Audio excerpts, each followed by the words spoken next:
السلام علیکم every one, تو کیسے ہیں آپ سب لوگ؟ اور آج کی ویڈیو بہت ہی انفارمیشن والی ہونے والی ہے، اور اس ویڈیو میں جو سچائی بتائی گئی ہے، آج سے ہمارے نبی محمد مصطفیٰ صلی اللہ علیہ وسلم کو اللہ تعالیٰ نے قرآن کے اندر یہ سب بتا دیا تھا جو آج کل لوگ ناسا والے جس کی کھوج کرتے ہیں یا بتاتے ہیں۔ الحمدللہ آج کی ویڈیو آپ کو بہت اچھی لگے گی، تو ویڈیو شروع کرتے ہیں۔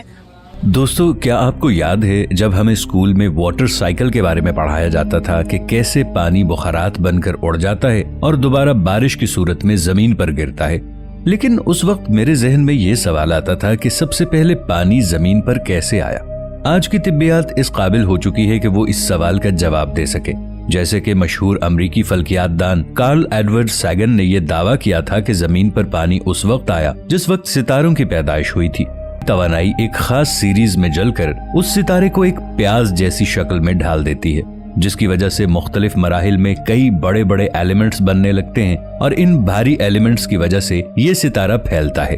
سب سے آخری ایلیمنٹ جو ایک ستارے کے مرکز میں بنتا ہے وہ آئرن یعنی لوہا ہے، جو اس ستارے کو مزید دباؤ سے روکتا ہے اور جس کی وجہ سے وہ ستارہ مزید پھیلنے کی صلاحیت کھو دیتا ہے۔ تب وہ ستارہ گیسوں سے بھرے ایک پھولے ہوئے بال کی طرح بن جاتا ہے، اور اس عمل کے بعد اس ستارے میں انرجی بننا ختم ہو جاتی ہے، کیونکہ ایک ستارے کی انرجی اس کے اندر جوہری توانائی کے مسلسل جلنے کی وجہ سے ہوتی ہے۔ لیکن جب لوہا اس ستارے کے مرکز پر قابض ہو جاتا ہے تو تب یہ سلسلہ رک جاتا ہے، کیونکہ لوہا جلتا نہیں ہے، اور تب ایک ستارہ اپنے اندر موجود انرجی کو خالی کر دیتا ہے، اور یہی ایک ستارے کا اختتام ہوتا ہے۔ اپنے اختتام کے وقت ایک ستارہ زوردار دھماکے سے پھٹ جاتا ہے جسے سپر نووا کہا جاتا ہے، اور سپر نووا کے بعد ایک ستارے کا صرف مرکز یعنی کور اس ستارے کے ملبے کی شکل میں باقی رہ جاتا ہے۔ تب وہ ملبہ ایک نیوٹرون سٹار یا ایک پلسر سٹار کہلاتا ہے۔ ایک نیوٹرون سٹار میں موجود مادے سے اگر ہم ایک کھانے کے چمچ کے برابر مادہ لیں تو یہ ایک چمچ مادہ ماؤنٹ ایورسٹ جتنا وزنی ہوگا۔ وہ سپر نووا اس ستارے کے اندر موجود ایلیمنٹس کو کائنات میں پھیلا دیتا ہے، اور یہ وہی ایلیمنٹس ہوتے ہیں جن سے دوسرے ستارے، سیارے اور ہماری زمین پر موجود ہر چیز بنی ہوئی ہے، یہاں تک کہ ہمارا جسم بھی۔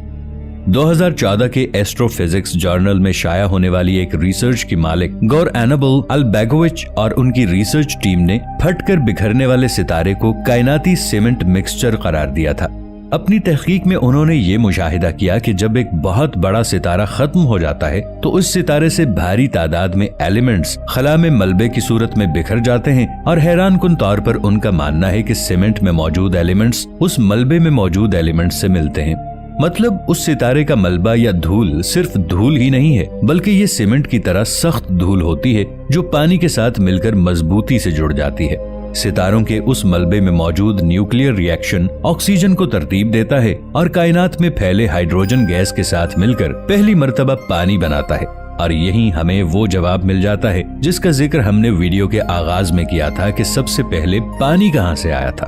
سائنسدانوں کا ماننا ہے کہ لاکھوں سال پہلے ان ستاروں کے ملبے میں پانی کے ذخائر جب بننا شروع ہوئے تو وہ ملبہ نئی بنی زمین پر مسلسل گرنا شروع ہوا، جس سے زمین پر وہ ایلیمنٹس پہنچنا شروع ہوئے جو زندگی کے آغاز کے لیے کافی تھے۔ قرآن کی سورہ الطارق میں اللہ تعالیٰ نے ان ستاروں کی قسم کھائی ہے جنہیں ہم پلسر سٹارز کے نام سے جانتے ہیں۔ اللہ اس سورہ کی پہلی 8 آیات میں فرماتا ہے، قسم ہے آسمان کی اور رات کو نمودار ہونے والے کی، اور تم کیا جانو کہ وہ رات کو نمودار ہونے والا کیا ہے؟ وہ چمکتا ہوا ستارہ ہے، کوئی جان ایسی نہیں جس کے اوپر کوئی نگہبان نہ ہو۔ پھر ذرا انسان یہی دیکھ لے کہ وہ کس چیز سے پیدا کیا گیا ہے۔ ایک اچھلنے والے پانی سے پیدا کیا گیا جو پیٹھ اور سینے کی ہڈیوں کے درمیان سے نکلتا ہے۔ یہ ایک حیران کر دینے والی سچائی ہے کہ 1400 سال پہلے ایک کتاب میں ان تمام باتوں کا ذکر ہے، جب کارل ایڈورڈ سیگن کے باپ دادا بھی پیدا نہیں ہوئے تھے، جس نے کہا تھا کہ انسان ستاروں کی باقیات سے بنا ہے۔ اللہ نے ان آیات میں ہمیں بتا دیا کہ انسان اچھلتے ہوئے پانی سے بنا ہے، وہ پانی جو ستاروں سے زمین پر آیا اور یہاں مٹی میں شامل ہو گیا، اور اس انسان کے نطفے سے باقی تمام انسان پیدا ہوئے، جس کی وضاحت اس سورہ کی آیت نمبر 8 میں ہے۔ 2004 میں ناسا نے سٹار ڈسٹ نامی ایک خلائی جہاز خلا میں موجود ایک شہابیے میں موجود ستاروں کی دھول کو اکٹھا کرنے کے لیے خلا میں بھیجا تھا۔ اس شہابیے کے ٹکڑے کو سٹڈی کرنے کے بعد ناسا کے ایک سائنٹسٹ اینڈرو ویسٹ